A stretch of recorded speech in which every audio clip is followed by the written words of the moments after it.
How serious is the latest phase of the conflict? Are we now looking at a wider regional war rather than a contained Israel-Iran confrontation? Well, first of all, I think we need to name the war by its correct name. It's the US-Israeli war on Iran. Rather than Iran did not start this. This war started by the United States and Israel attacking Iran. And you're absolutely right. We appear to be caught in a classic escalation trap where the Israelis and the Americans thought that there would be a quick and decisive victory. And we've seen that contrary to their expectations, the Iranians have bounced back. This was a deliberate part of Iran's military strategy after the collapse of the axis of resistance starting in 2023, whereby the Iranians devised a new military doctrine in which they assumed that they would absorb the first punch, but then would punch back and over time grind down the opponent. And what is therefore happening is an Iranian assumption that the longer the war drags on, the thinner the American and Israeli resolve, and the heavier the price that the Americans and the Israelis will be paying. And we see that right now. We see it in this, Iran has attacked Diego Garcia. We see that Iran attacked the Dimona city of Dimona in southern Israel, getting through the so-called Iron Dome. And so what we see is a classic escalation trap in which the Israelis and the Americans are caught in a trap whereby they do not necessarily question the assumptions on which their strategy is based. They think that by mightier execution and kind of by doubling down on that strategy, they could achieve victory. In the process, of course, they're inflicting major infrastructural damage on Iran. But the assumption in Iran is that this infrastructural damage is worth keeping the country intact, and it is a price to pay for ensuring that 6 months from now, a year from now, the Israelis or the Americans will not attack again. So the way the Iranians are seeing this is that this is a war to end the wars. And the price that the Americans and the Israelis will pay will be so high that they will not again want to restart this war. Absolutely, sir. And how do you read President Trump's recent threats over the Strait of Hormuz? Well, this is another part of that classic escalation trap, whereby the Iranians closed the Strait of Hormuz. The Americans looked for allies. President Trump went on TV and he said, "We want our allies to quote unquote help us." And when there were no takers, now in some ways you can see his threat as a Hail Mary or an act of desperation. And the Iranians have said that if that indeed does happen, they would attack American related energy infrastructure across the Persian Gulf region, which would include water desalination plants. I am based in Qatar. 100% of Qatari water is through desalination. And Qatar has reserve that might last as much as a week or two, a reserve of water, fresh water. But if water desalination plants or other critical energy infrastructure is hit, first in Iran and then here in the Persian Gulf states, we are really looking into the abyss at that point. Right, sir. That is what my second next question was. Does this mark a new and very dangerous escalation into this conflict, especially it comes at the cost of civilian lifelines? Yes.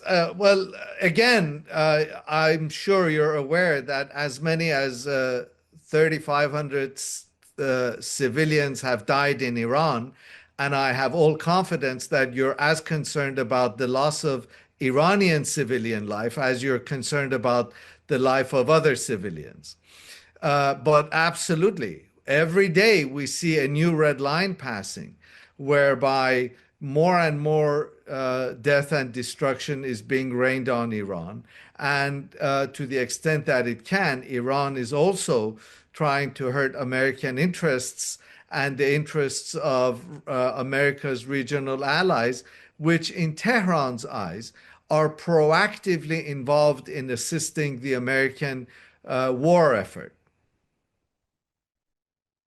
Certainly, sir.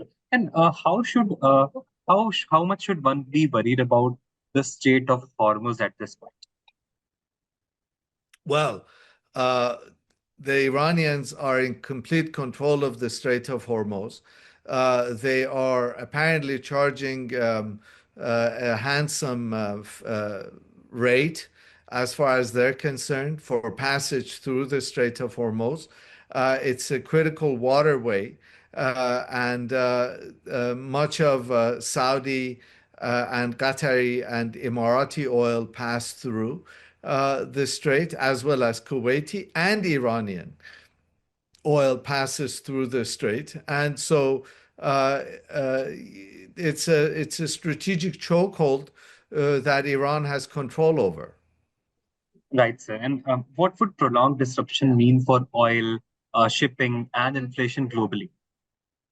Well, right now, Qatar Energy has announced that it has halted production and export of oil. It's going to take as long as 4 weeks to get that going again. The longer this war continues, and the more that the Iranians threaten successfully America's allies in the region, they have really been able to have a stranglehold over the energy supplies globally. Right. Just one last question, sir. At this stage, is there any realistic diplomatic exit ramp? And what role does India can play in this entire conflict? Yeah, that's a really good question, Arjun. And I think it's one that many people are wondering. Why are more regional states and those states with an active interest are not stepping up and impressing upon Donald Trump that this war of choice that he and Benjamin Netanyahu started is a catastrophe for everyone concerned. The Israelis and the Americans have two very different objectives. The Americans would not mind an end to the war as things stand. And we've seen this in the American conduct in other places, most recently in Venezuela. But the Israelis have a very different objective in mind. They don't necessarily want a diplomatic solution.